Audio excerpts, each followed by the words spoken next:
Israel और Hezbollah के बीच तनाव दिन प्रतिदिन बढ़ता जा रहा है। हिजबुल्लाह ने शुक्रवार को इजरायल पर 140 से ज्यादा रॉकेट हमले किए। यह हमला हिजबुल्लाह के नेता हसन नसरल्लाह की ओर से इजरायल पर बड़े पैमाने पर बमबारी का बदला लेने की कसम खाने के एक दिन बाद हुआ। इसके जवाब में इजरायल ने लेबनान में हिजबुल्लाह के ठिकानों पर एयर स्ट्राइक की, जिसमें हिजबुल्लाह का टॉप कमांडर इब्राहिम अकील मारा गया। इजरायल ने इस खबर की पुष्टि करते हुए कहा कि उसके हवाई हमले में इब्राहिम अकील मारा गया है।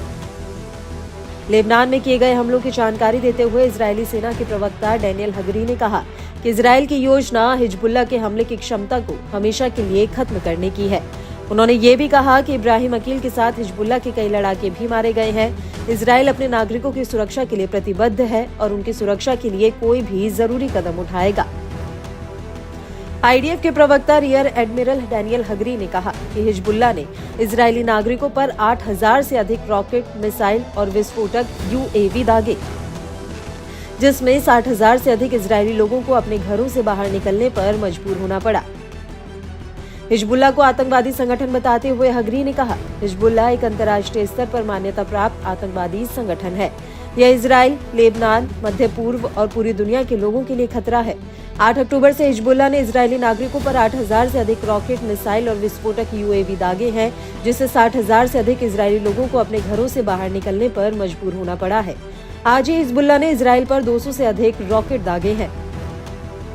इब्राहिम अकील हिजबुल्लाह का टॉप कमांडर था। वह हिजबुल्लाह के राडवान यूनिट का कमांडर था। राडवान यूनिट हिजबुल्लाह की सबसे प्रमुख यूनिट मानी जाती है। इजरायल सेना के मुताबिक इब्राहिम अकील इजरायल पर 7 अक्टूबर जैसे हमले की योजना बना रहा था। उसे 1983 में बेरूत में अमेरिकी दूतावास पर हमले का आरोपी भी माना जाता है, जिसमें 241 लोगों की मौत हो गई थी। दरअसल 7 अक्टूबर को हमास ने इजरायल पर एक साथ कई रॉकेट दागे थे और हमला कर इजरायली क्षेत्र में घुसकर हमला कर दिया था। जिस तरह से इजरायल सेना हाल के दिनों में हिजबुल्लाह के खिलाफ हमलों में तेजी लाई है, ऐसा लगता है कि वह हमास से युद्ध के बाद अब हिजबुल्लाह के खिलाफ भी युद्ध में उतरने की तैयारी कर रही है। इजरायली सेना के प्रवक्ता के बयान से ये भी आभास होता है कि वह हिजबुल्लाह पर और हमले कर सकती है। पेजर हमले के बाद भी इजरायली रक्षा मंत्री ने कहा था कि अब ये युद्ध अगले चरण में प्रवेश कर रहा है।